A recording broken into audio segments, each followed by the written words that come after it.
Hello students, स्वागत है आपका हमारे channel up to date BSc maths में। उम्मीद करती हूँ कि आप सभी स्वस्थ होंगे और अच्छे से अपनी पढ़ाई कर रहे होंगे। जैसे कि लास्ट वीडियो में ही हमने स्टार्ट किया है एक न्यू चैप्टर जो है कर्वेचर। ठीक है, हमने लास्ट क्लास ही इसे स्टार्ट किया है। आज है इस चैप्टर कर्वेचर का लेक्चर नंबर 2। अगर आपने लेक्चर 1 नहीं देखा है तो डिस्क्रिप्शन में उसका लिंक है, वहाँ से जा करके जरूर देखिए। और अगर आपको नहीं पता है कि कौन कौन सा चैप्टर कंप्लीट हो रखा है, डिस्क्रिप्शन में चेक करिए, वहाँ से आपको साफ साफ पता चल जाएगा कि कौन सा चैप्टर कंप्लीट है और नहीं। और जो भी आपके सिलेबस में है आप वहाँ से पढ़ सकते हैं। ठीक है, अगर कोई चीज़ आपके लिए अवेलेबल है और आपको पढ़ना है तो आप जरूर पढ़िए। ठीक है, इसमें कोई बंदिश नहीं है किसी के लिए, कोई भी आराम से पढ़ सकता है। तो उम्मीद करती हूँ कि आप सभी अच्छे से हर चीज़ का फ़ायदा उठा रहे होंगे, पढ़ रहे होंगे जितना आपको कंटेंट मिल रहा है। ओके, तो जैसा कि मैंने कहा कि हमने लास्ट लेक्चर में स्टार्ट किया है कर्वेचर, और मैंने बताया है कि ये चैप्टर कर्वेचर जो है वो आपकी सीखने के लिए बहुत अच्छा चैप्टर है, क्योंकि इस चैप्टर में आप बहुत कुछ नया सीखोगे जो आपके बीएससी में बहुत काम देंगी। ठीक है, तो ये पोर्शन जो होता है ये बच्चों का थोड़ा सा वीक पोर्शन होता है, बट आप अगर ध्यान दे करके एक एक चीज़ को अच्छे से समझ करके समझने का ट्राई करोगे और इस पर थोड़ी मेहनत करोगे तो आप अगले से बेटर बन सकते हो। ठीक है, इसीलिए आपको कोशिश करना है, आपको हमारा साथ देना है बस। ठीक है, और हम तो यहाँ हैं ही। ओके, तो लेक्चर 1 में हमने क्या क्या किया, अगर उस चीज़ को हम देखें तो मैंने सबसे पहले समझाया था फिगर की मदद से कर्वेचर को, सर्कल ऑफ कर्वेचर, फिर उसका जो सेंटर होगा वो सेंटर ऑफ कर्वेचर होगा, फिर उसका जो रेडियस होता है वो रेडियस ऑफ कर्वेचर होता है, and reciprocal of radius of curvature को हम कर्वेचर कहते हैं। ओके, रेडियस ऑफ कर्वेचर को हम रो से डिनोट करते हैं, कुछ ऐसा। ठीक है, रो, तो कर्वेचर इसका रेसिप्रोकल होता है तो वो होगा 1/रो। ओके, ये सब आपको क्लियर है। और साथ ही साथ मैंने बताया कि इस चैप्टर में हम रेडियस ऑफ कर्वेचर के बारे में पढ़ेंगे, मतलब इस रो के बारे में पढ़ेंगे। और रेडियस ऑफ कर्वेचर के जो है हम कम से कम 5 फॉर्म्स तो पढ़ने ही वाले हैं, और मैंने पूरा लिस्ट कल लिखा भी दिया था कि हम कौन कौन सा फॉर्म्स पढ़ेंगे। Intrinsic form, Cartesian form, parametric form, pedal form, polar form और पोलर टैंजेंशियल फॉर्म, ये सारा ही फॉर्म आपको पढ़ना है, इससे कम एक भी नहीं। ओके, तो कल जो है हमने इंट्रिंसिक फॉर्म स्टार्ट भी कर दिया था। ठीक है, इंट्रिंसिक फॉर्म में हमने समझा कि इंट्रिंसिक फॉर्म जो होता है वो एस और साई में रिलेशन होता है। देन मैंने एस और साई को भी एक्सप्लेन किया था क्या है। एस जो है वो एक आर्क लेंथ होता है और साई होता है angle between tangent and x axis. Clear है, अगर आपने लेक्चर 1 देखा है तो आप मेरी एक एक बात को समझ पा रहे होगे और आपको सब कुछ समझ में आ रहा होगा क्लियरली। ओके, ठीक है, और फिर हमने रेडियस ऑफ कर्वेचर देखा इंट्रिंसिक फॉर्म में, जो क्या होता था, इंट्रिंसिक फॉर्म में जो रेडियस ऑफ कर्वेचर होता था वो था rho is equal to d s by d psi. Okay, यही था। तो अगर आपने लेक्चर 1 कर लिया है, ठीक है, तो ये आज आपको याद होना चाहिए।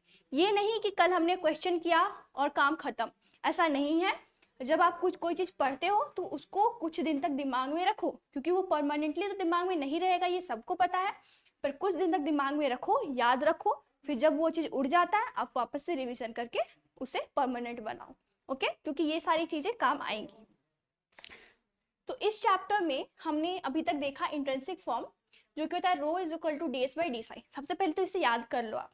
ठीक है, और आज जो है, और साथ ही हमने क्वेश्चन भी किया था इसका कि एस और साइन में फंक्शन गिवन रहेगा, तो उसमें हमें रेडियस ऑफ कर्वेचर निकालने को कहेगा, तो हम इस फॉर्म का यूज करेंगे और हम रेडियस ऑफ कर्वेचर निकालेंगे।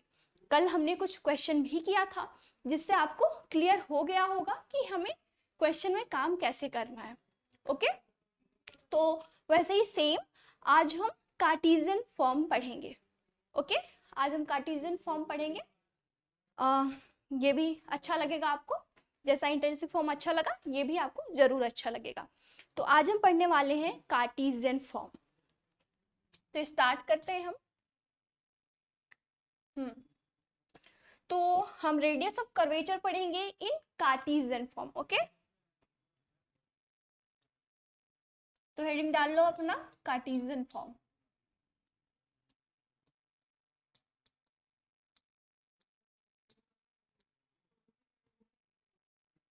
जैसा कि आप सभी जानते हैं कार्टेशियन फॉर्म के बारे में।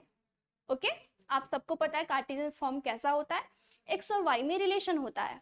ओके, हो सकता है कुछ ऐसा गिवन हो कि y is equal to function of x, या फिर ऐसा भी हो सकता है कि x is equal to function of y, ऐसा कुछ गिवन होगा। ठीक है, ऐसा ही होता है कार्टेशियन फॉर्म में, x और y के बीच में रिलेशन हो सकता है y is equal to function of x हो, या फिर हो सकता है x is equal to function of y हो, कुछ भी हो सकता है। तो अभी हम कंसीडर करके चलेंगे कि y is equal to f x. ठीक है, और उसी के बेस पर हम फॉर्म यहाँ लिखते हैं। तो हम सबको पता है कि रेडियस ऑफ कर्वेचर को जो हम डिनोट करते हैं वो है रो से।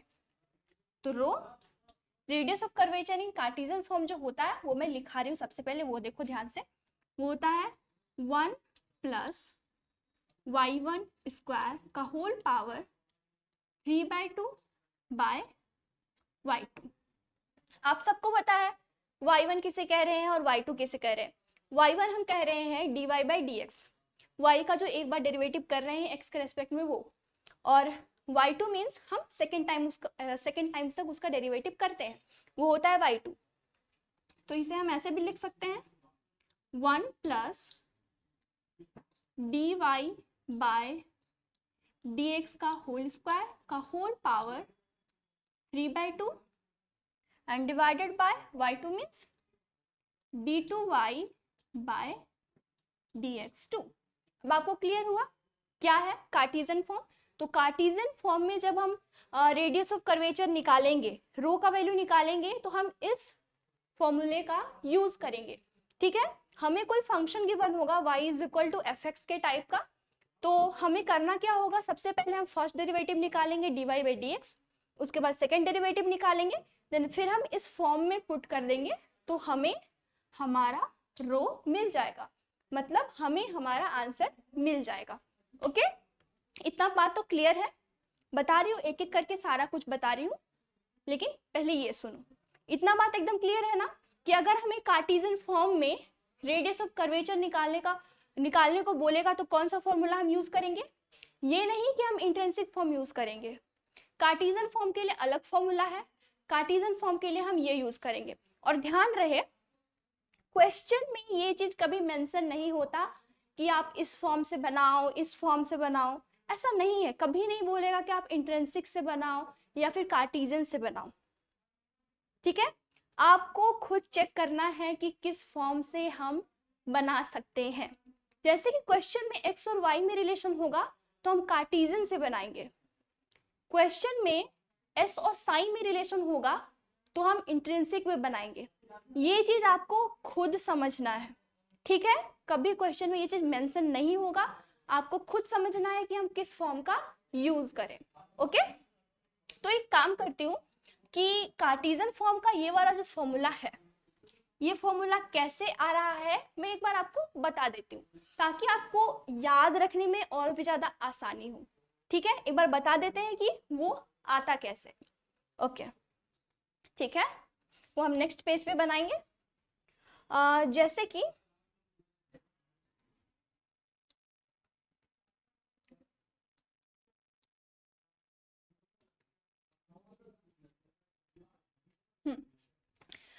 जैसे कि मैंने जो लास्ट क्लास है उसमें भी मैंने ये चीज बता करके रखा है कि tan psi is equal to d y by d x होता है।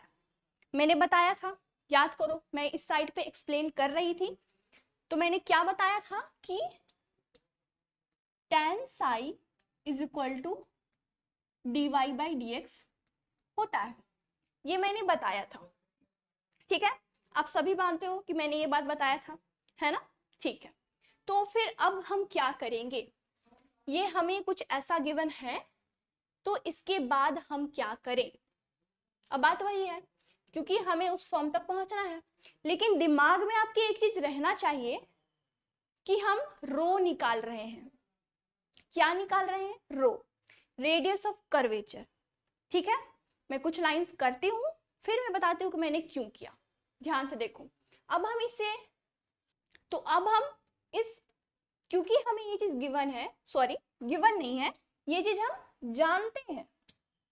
यहाँ जो हम इसे इस तरह से यूज कर रहे हैं कि हम इसके बारे में जानते हैं। वी नो कि tan psi is equal to dy by dx होता है। हम इसके हेल्प से उस फॉर्म तक, उस फॉर्मूला तक पहुंचेंगे। ठीक है, तो एक काम करते हैं कि इसे हम डेरिवेटिव करते हैं x के रिस्पेक्ट में, विथ रेस्पेक्ट टू x। आप मुझसे ये पूछो कि हम x के रिस्पेक्ट में डेरिवेटिव क्यों कर रहे हैं। सोचो, पॉइंट तो है ना कि हम x के रिस्पेक्ट में ही डेरिवेटिव क्यों कर रहे हैं। क्यों कर रहे हैं? क्योंकि हमें जो इधर फंक्शन दिया हुआ है dy by dx, इसे हम x के रिस्पेक्ट में डेरिवेटिव करेंगे तभी d2y by dx2 टाइप का आएगा। समझ रहे हो? हम किसी और से करेंगे तो हमारा सिर्फ कॉम्प्लिकेशन बढ़ेगा, कुछ भी सुधरेगा नहीं। ठीक है, तो हम इसे करेंगे x के रिस्पेक्ट में डेरिवेटिव। तो जब x के रिस्पेक्ट में करेंगे तो tan psi का हो जाएगा हमारा sec स्क्वायर psi, और फिर psi का वापस से करेंगे तो d psi by dx। समझ रहे हो? tan psi का हो गया sec स्क्वायर psi, देन फिर psi का d psi by dx, और जब हम इस साइड पे करेंगे ये हो जाएगा d2y by dx2। क्लियर है ये लाइन कि हमने x के रिस्पेक्ट में ही क्यों डेरिवेटिव किया? क्योंकि अगर हम x के रिस्पेक्ट में डेरिवेटिव करेंगे तो हमें राइट हैंड साइड पे ये वाला टर्म आ जाएगा आसानी से। ठीक है, इसीलिए हमने किया है। इतना हो गया, इतना कर लिया। लेकिन इसके बाद क्या? इसके बाद देखो मैं क्या करूँ। इसके बाद हम करेंगे, ठीक है, हाँ, इसके बाद हम करेंगे sec square psi d psi by ds into ds by dx is equal to d2y by dx square, d2y by dx square. Okay, इतना कर लिया, कोई दिक्कत नहीं है, हम ऐसा कर सकते हैं। ठीक है, देखो ds ds हमने कर दिया, अटैच कर दिया, कोई दिक्कत नहीं है। लेकिन हमने किया क्यों? जरूरत क्यों थी ये करने की? ध्यान से सुनो मेरी बात को। क्योंकि हम रो लाना चाह रहे हैं, हम रेडियस ऑफ कर्वेचर का फॉर्मूला निकाल रहे हैं, तो हमें रेडियस ऑफ कर्वेचर रो है, हमें पता है। और अभी तक हम क्या जानते हैं इंट्रिंसिक फॉर्म के हिसाब से कि rho is equal to ds by d psi होता है। तो हमने देखा कि यहाँ अगर साई था, अगर नीचे ds आ जाता तो रो वाला टर्म हम आराम से लिख पाते। सोचो कि यहाँ साई ऑलरेडी है और हम जानते हैं कि ये होता है, हमने पढ़ा हुआ है, हम जानते हैं कि वो होता है। यहाँ डी साई है, अगर नीचे ds होता तो शायद हम उसे रो के टर्म पे लिख पाते, शायद क्या हम लिख लेते। ठीक है, तो बस इसीलिए हमने यहाँ ds डेवलप किया, देन ds यहाँ। ठीक है, हमने एडजस्ट कर लिया। ठीक है, इतना हो गया। फिर हम इसे क्या लिख सकते हैं वो देखो, इसे लिख सकते हैं sec स्क्वायर psi, और देखो रो होता है ds बाई डी साई, तो डी साई बाई ds को हम लिखेंगे 1 बाय रो। ओके, फिर ds बाय dx को लिखेंगे हम कोस, सॉरी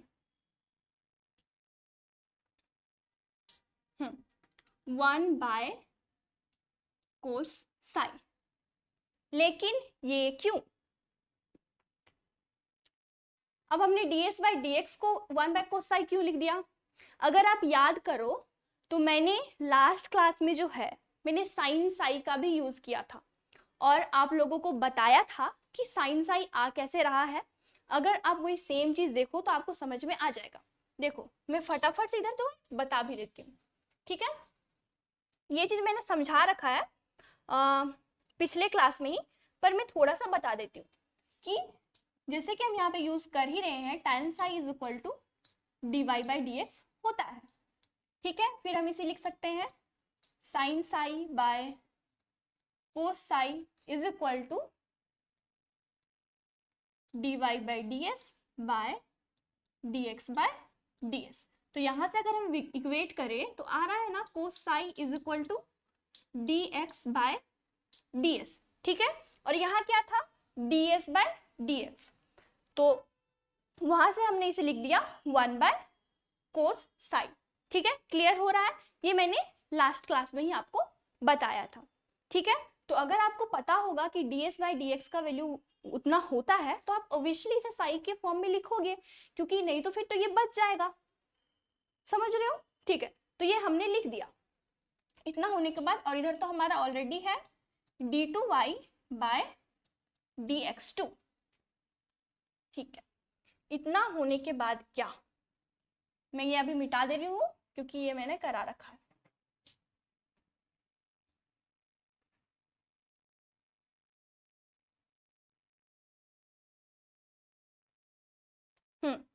अब देखो हम आगे क्या करते हैं।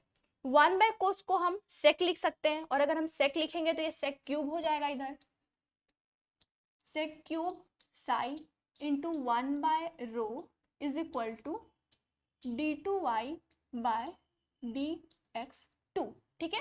क्योंकि हम रो निकाल रहे हैं, हम रो को इधर ले आते हैं, तो इधर आ गया हमारा रो। अगर हम रो इधर ले जाएंगे और इधर क्या है हमारा सेक क्यूब साई, और ये नीचे आ जाएगा हमारा d2y by dx square, okay. इतना आ गया, नीचे वाला टर्म तो हमारा आ गया है, देखो क्योंकि नीचे में तो हमें यही चाहिए डिनोमिनेटर में, लेकिन न्यूमरेटर हम कैसे डेवलप करें वो देखो आप। ऊपर है हमारा sec cube psi, okay, sec cube psi है, और सेक को जो है हम tan में अगर कन्वर्ट कर दे तो हम इसे यूज कर सकते हैं, समझ रहे हो। अगर हम सेक को tan में कन्वर्ट कर दे तो हम इसे यूज कर सकते हैं, तो वो देखो हम कैसे करते हैं। तो रो इज इक्वल टू, इसे हम कुछ ऐसा लिख सकते हैं सेक स्क्वायर एक्स का होल पावर 3/2। सेक क्यूब को हम आराम से ऐसे लिख सकते हैं, यहाँ से आ गया d2y बाय dx स्क्वायर। जब ये इसका मल्टीप्लीकेशन होगा पावर का तो ये ऑलरेडी क्यूब आ जाएगा, ठीक है। तो यहाँ से ऐसे आ गया, और सेक स्क्वायर को हम tan के फॉर्म में लिख सकते हैं 1 प्लस tan स्क्वायर एक्स। ये सब कुछ जो है मैं ट्रिग्नोमेट्रिक आइडेंटिटीज यूज कर रही हूँ, तो इसमें तो डाउट बिल्कुल भी नहीं होना चाहिए। इतना हो गया, ठीक है, इतना हो गया। अब आगे क्या, अब आगे क्या, tan x का वैल्यू हम जानते हैं कि dy बाई dx होता है, अब सिंपली हम उसमें पुट करेंगे, ठीक है।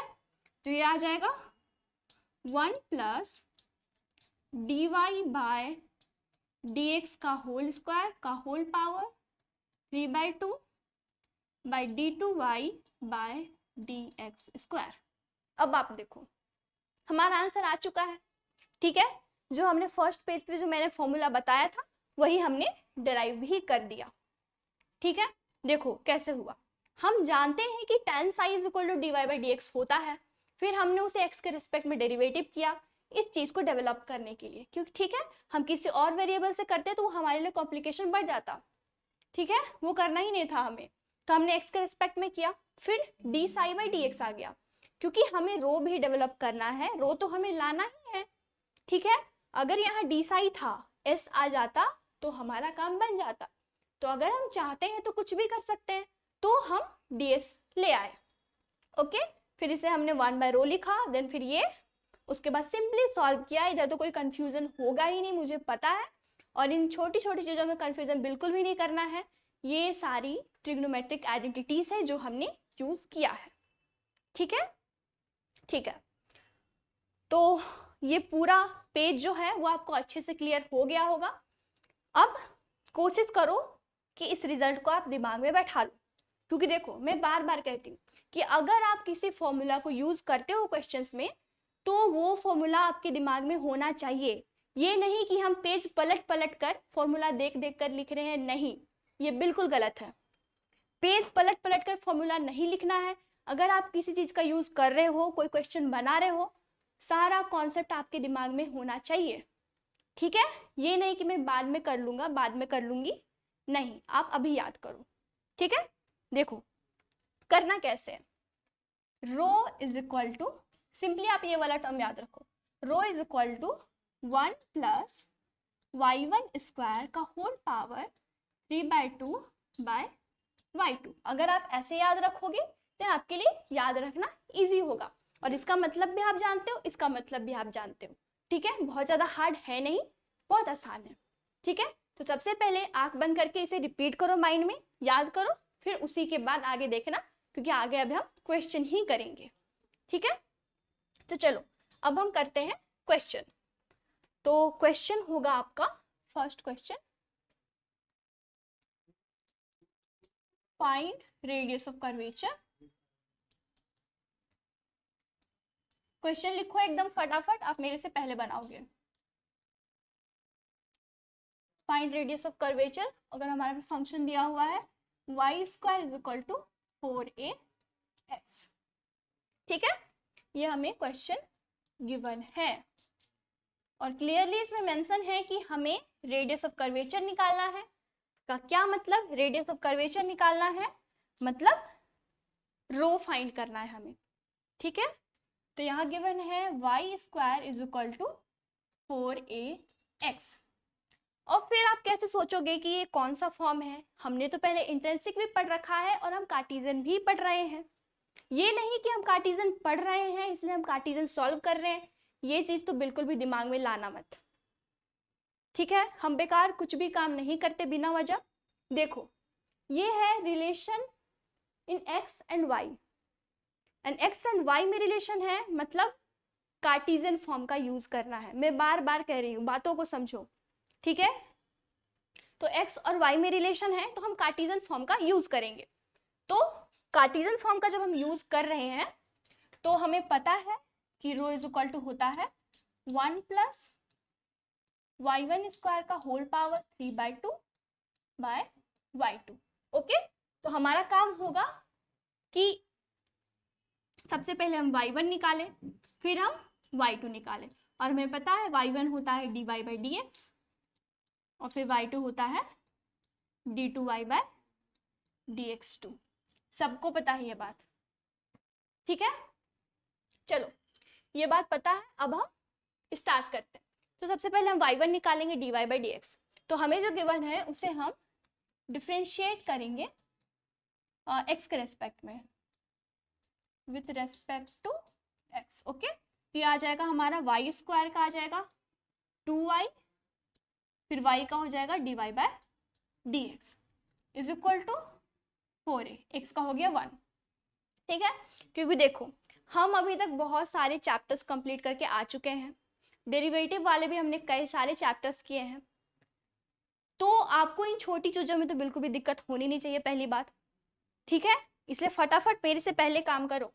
तो ये आ गया dy/dx इक्वल्स टू 4a, तो इसे हम लिख लेते हैं dy/dx आ गया हमारा, ये इधर 2 था इधर 4 था तो हम कैंसिल कर देते हैं, हमारा आ गया 2ay। ओके, तो एक हमारा आ चुका है dy/dx। इसके बाद हम क्या काम करेंगे, इसके बाद हम निकालेंगे d2y/dx2। अगेन हम इसी का डेरिवेटिव कर रहे हैं। ठीक है, तो वो होगा d2y/dx2 is equal to 2a है कांस्टेंट, और जब हम 1/y का डेरिवेटिव करेंगे वो हो जाएगा -1/y²। ठीक है, -1/y² हो गया। नहीं हुआ, क्यों नहीं हुआ, क्योंकि यहाँ हम x के रेस्पेक्ट में डेरिवेटिव कर रहे हैं और y 1/y का हमने किया -1/y², तो हम फिर से y का करेंगे, जो हम करेंगे dy/dx। ठीक है, ये छोटी छोटी चीजें हैं जो बच्चे भूल जाते हैं, आपको नहीं भूलना। ठीक है, अटेंटिव रहना है हमेशा। ठीक है, इतना हो गया। इसके बाद देखो हम कैसे काम कर रहे हैं, d2y/dx² इज इक्वल टू आ गया हमारा -2a/y² इंटू dy/dx का वैल्यू हम जानते हैं 2a/y, वो हम यूज करेंगे यहाँ पे, तो आ गया 2a/y। यहाँ से आ गया -4a²/y³। अब क्या, हमने दोनों का वैल्यू निकाल लिया, अब हम डायरेक्टली इसमें पुट करना है। ठीक है, तो तो एक काम करते हैं, हम और एक टर्म निकाल लेते हैं, 1 प्लस y1 का स्क्वायर वाला टर्म भी निकाल लेते हैं। तो आ जाएगा 1 प्लस, और y1 हमारा क्या था वो देखो आप, y1 था हमारा ये, और इसका स्क्वायर चाहिए, तो 4a square plus y square, 4a square by y square. तो यहाँ से आ गया y square plus 4a square by y square. Okay, तो हम जानते हैं रो क्या होता है, 1 प्लस y1 स्क्वायर का whole power 3/2 by y2। Okay, तो यहाँ से हमें सिर्फ वैल्यू पुट करना है, ये क्या था, y2 प्लस 4a स्क्वायर हाँ बाय y2 का होल पावर 3/2 बाय y2 हमारा क्या है, -4a square bye y3। Okay, अब देखो इसे हम कैसे सिंप्लीफाई करते हैं। एक काम करते हैं, इसे हम थोड़ा सा छोटा कर देते हैं, तो हमारा काम बन ही जाएगा एक पेज में। तो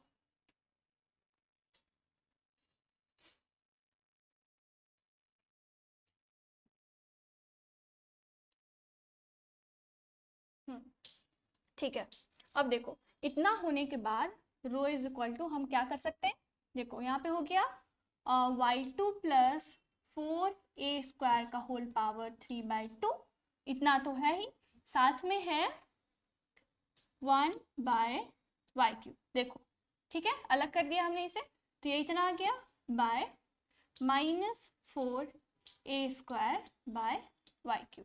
तो ये y3 और y3 गया, तो आ गया rho is equal to -y2 plus 4a square का whole power 3/2 by 4a square. हो गया हमारा आंसर। लेकिन देखो y2 यहाँ पे है, y2 था या y स्क्वायर था, मैं कुछ तो गलत कर रही हूँ। Yes yes yes yes yes, देखो मैं तभी से जो y2 लिख रही हूँ वो y स्क्वायर है, ठीक है, यहाँ तक y स्क्वायर है, यहाँ पे मुझे y स्क्वायर करना है। आपने पकड़ लिया होगा ये, पर कोई बात नहीं, आप सुधार लेना। ये y स्क्वायर हो गया, यहाँ पे भी ये y स्क्वायर है, मैं फ्लो में गलती कर रही हूँ, पर कोई बात नहीं, ठीक है। तो ये है y स्क्वायर, और y स्क्वायर का जो वैल्यू है हमें क्वेश्चन में ही गिवन है, तो वो हम यूज कर लेते हैं। तो rho is equal to 4ax plus 4a square का होल पावर 3/2, और माइनस भी था हमारे साथ, बाय 4a स्क्वायर। बाकी सिंप्लीफिकेशन वाला काम है वो आप अपने हिसाब से कर सकते हो। तो 4a कॉमन आएगा, तो 4a हम कैंसिल कर देंगे, तो हमारा बचेगा x प्लस a का whole power 3/2 by a। Okay, तो ये हो गया हमारा आंसर। देखो क्वेश्चन में हमें कह रहा था फाइंड रेडियस ऑफ कर्वेचर, और हमें ये फंक्शन गिवन था। तो रेडियस ऑफ कर्वेचर मतलब हमें रो निकालना है। पता है जब आप करते हो ना, खुद से बातें क्या करो कि मुझे क्वेश्चन क्या कह रहा है, क्वेश्चन समझना बहुत जरूरी है। मुझे रो निकालना है, इतना हो गया, फंक्शन गिवन है, एक्स और वाई में रिलेशन है, तो मुझे कार्टेशियन फॉर्म से निकालना है। फिर मैंने याद किया कि कार्टेशियन फॉर्म में हम ये वाला फॉर्मूला पढ़ते हैं, तो हमें जो जो जरूरत था हमने एक एक करके निकाल लिया, और फिर कुछ नहीं किया है, केवल उस फॉर्मूला को यूज किया है, और हमारा आंसर इधर आ गया है। ठीक है, रो ही होता है हमारा रेडियस ऑफ कर्वेचर। ठीक है, इतना हो गया, अब हम आगे करते हैं। ठीक है, अब आगे देखो क्या कर रहे हैं हम, आगे क्वेश्चन करेंगे, और एक क्वेश्चन हाँ कुछ ये वाला करते हैं, इसमें भी रेडियस ऑफ कर्वेचर ही फाइंड करना। ओके, तो y is equal to given है 4 sin x minus sin 2x। At x बराबर पाई बाय 2। ओके, ये है हमारा क्वेश्चन जिसे हमें सॉल्व करना है। और मैं बता दूं कि इसमें जो है हमें रेडियस ऑफ कर्वेचर ही फाइंड करना है। इसमें मैंने डायरेक्टली इक्वेशन लिखा है, ठीक है, फंक्शन लिख लिया है। इसमें हम रेडियस ऑफ कर्वेचर ही फाइंड करेंगे, मतलब रो फाइंड करेंगे। और हम देख रहे हैं कि y और x में रिलेशन है, मतलब क्या, हमें कार्टेशियन फॉर्म का यूज करना है, जो होता है rho is equal to 1 plus y1 square का होल पावर 3/2 बाय y2। लेकिन ध्यान रहे इसमें एक्स्ट्रा क्या है कि हमें at point x equal to pi by 2 पे फाइंड करना है, ठीक है। तो काम आप सभी को आता है, करो आप। अब हम फटाफट से करेंगे। तो y1 होगा हमारा 4 cos x minus cos 2x, फिर 2x का करेंगे वो आ जाएगा 2, ठीक है। y1 हमारा आ गया। फिर हम निकालेंगे y2। y2 हो जाएगा 4 और cos x का होगा माइनस साइन x, फिर माइनस 2 और cos 2x का होगा माइनस साइन 2x, तो minus minus plus sign 2x, और फिर 2x का करेंगे वापस से 2 आएगा तो वो यहाँ पे 4 हो जाएगा। तो हम इसकी जगह पे लिख देते हैं 4। तो ये हमारा इतना आ गया, ओके। लेकिन क्वेश्चन में ध्यान रहे एट पॉइंट पाई बाय 2, ठीक है। तो हम y1 निकालेंगे x बराबर पाई बाय 2 के लिए, मतलब x की जगह पे हमें पाई बाय 2 पुट करना है। तो 4 cos pi by 2 minus 2 cos 2 into pi by 2 is equal to cos pi by 2 सबको पता है 0 होता है, तो ये आ गया 0, ठीक है। और फिर माइनस 2 इंटू 2 और 2 गया तो कोस पाई आ गया, और कोस पाई का वैल्यू भी सबको पता होना चाहिए कि -1 होता है, तो ये आ गया हमारा 2, ठीक है। तो y1 का वैल्यू आ गया 2 एट पॉइंट दिस। हम सिमिलरली y2 का वैल्यू निकालेंगे उस पॉइंट के लिए x बराबर पाई बाय 2 के लिए। तो वो आएगा इसमें -4 sine pi by 2 plus 4 sine 2 into pi by 2। यहां से आ गया साइन पाई बाय 2 का वैल्यू 1 होता है, तो हो गया -4, और फिर साइन पाई का वैल्यू 0 होता है, तो हो गया 0, ठीक है। तो ये दोनों वैल्यू हमारे पास है। अब हम पुट करते हैं, देखो यही रो का वैल्यू मैं यूज कर रही हूँ, ठीक है। तो rho is equal to 1 plus y1 square, y1 है हमारा 2, तो 2 का स्क्वायर हो गया हमारा 4, जिसका पावर हो जाएगा 3/2, और फिर y2, और y2 आया है हमारा -4, तो -4 आ गया, ठीक है। तो रो इज इक्वल टू आ गया 5 का पावर 3/2 बाय -4। तो यही हो गया हमारा रो, ठीक है। क्लियर हो गया कि अगर हमें किसी पॉइंट पे मांगेगा तो हम क्या करेंगे, y1 निकालेंगे, y2 निकालेंगे, उस पॉइंट के लिए जो पॉइंट हमें गिवन है उस पॉइंट के लिए हम y1 और y2 निकालेंगे, और कुछ नहीं, हमें वही फॉर्मूला यूज करना है, ठीक है। इतना हो गया। अब मैं एक अच्छा क्वेश्चन करवाने वाली हूँ जो आपको शायद अच्छा लगे, अच्छा ही लगेगा, क्यों नहीं।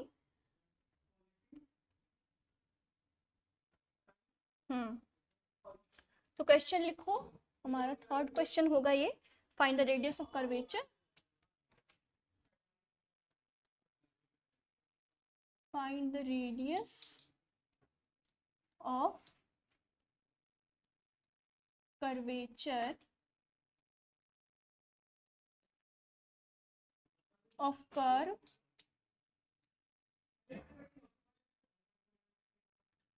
y बराबर e to the power x at the point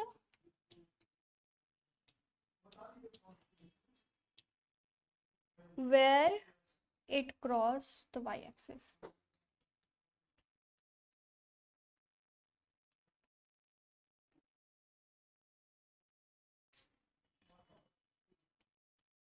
y-axis, okay. Question क्या है हमारा, find the radius of curvature of curve y is equal to e to the power x at the point where it cross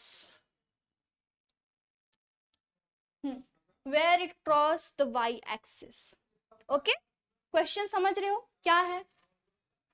find the radius of curvature, हमें radius of curvature निकालना है, हमें function given है y is equal to a square, लेकिन किस point पे?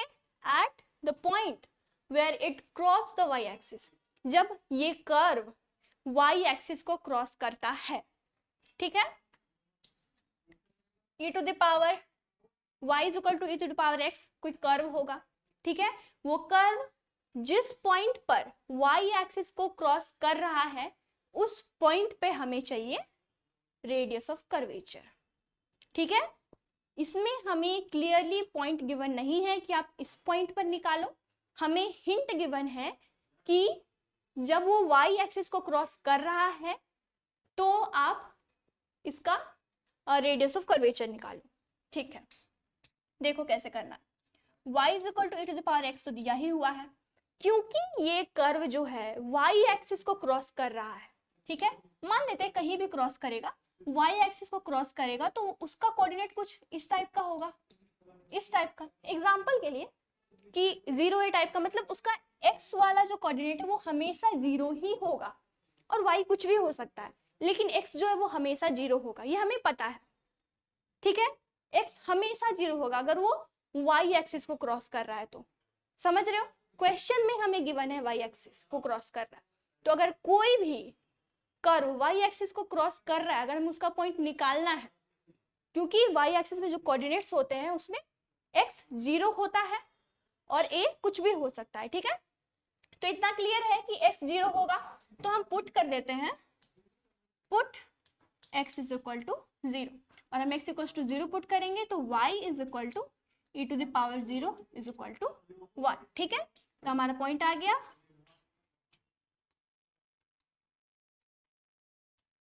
Point आ गया हमारा 0 1। तो इस तरह से आपको कहीं भी पॉइंट निकालना हो तो आप निकाल सकते हो, ठीक है? तो अब हमें क्लियर हो गया है कि हमें रेडियस ऑफ कर्वेचर निकालना है इस पॉइंट पे 0 1 पे। तो अब हम y1 निकालते हैं, तो y1 is equal to e to the power x ही होगा, ठीक है? और अगर हम इस पॉइंट पे निकालें 0 1 पे तो ये हो जाएगा e to the power 0 is equal to 1, ठीक है? और अगर हम y2 निकालें तो वो भी e to the power x ही होगा, और y2 हम इस पॉइंट पर निकालें 0 1 पर तो e to the power 0 is equal to 1 ही आ रहा है, ठीक है? और रो इज इक्वल टू होता है 1 प्लस y1 स्क्वायर का होल पावर 3/2 बाय y2, ठीक है? इतना क्लियर है? अब हम वैल्यूज पुट करेंगे बस, तो 1 प्लस 1 का होल पावर 3/2 और नीचे तो 1 ही है, तो ये आ गया 2 का पावर 3/2। तो क्या यही हमारा आंसर है? बिल्कुल यही हमारा आंसर है, ओके? ठीक है, तो आज की क्लास में हमने 3 क्वेश्चन कर लिए और तीनों अलग अलग टाइप के क्वेश्चन किए हैं, अच्छे अच्छे क्वेश्चन किए हैं। तो इस फॉर्म में, कार्टेशियन फॉर्म के लिए इतना काफ़ी है। आप अगर प्रैक्टिस करना चाहो तो बिल्कुल से प्रैक्टिस करो, ज़रूरत है प्रैक्टिस की, इतने क्वेश्चन करने से कुछ नहीं होता है, आप खुद से भी प्रैक्टिस करो, ओके? तो अगर आप देखो कि क्या क्या हमने कर लिया आज के क्लास में, तो काफ़ी कुछ हमने कर लिया है। और ये चीज़ जो है आप ज़रूर से याद कर लोगे कि कार्टेशियन फॉर्म में रो निकालने का फॉर्मूला जो था वो ये होता है, ये आपको नेक्स्ट क्लास में याद होना चाहिए। और ये नहीं कि आप इंट्रिंसिक वाला भूल जाओ, वो भी आपको याद होना चाहिए, ठीक है? तो सबसे पहले हमने देखा ये, फिर हमने इसे डिराइव भी किया कि ये आता कैसे है, उसके बाद हमने अलग अलग टाइप का क्वेश्चन किया, जो तीनों ही क्वेश्चन बहुत अच्छा था, एकदम अलग अलग अच्छा था ओवरऑल, ओके? तो आज के लिए इतना काफ़ी है, अब हम नेक्स्ट क्लास में मिलेंगे। तो ठीक है, आज के लिए बस इतना ही। उम्मीद करती हूँ कि आप इस क्लास से कुछ अच्छा ही सीख करके जा रहे होगे, ठीक है? अगर आपको वीडियो अच्छी लगी तो वीडियो को लाइक जरूर से करिए, लाइक करना बिल्कुल मत भूलिए, ठीक है? और वीडियो को शेयर करिए जिससे भी इस चैप्टर की ज़रूरत है, ठीक है? तो अब हम नेक्स्ट क्लास में मिलेंगे बहुत जल्द। Thank you.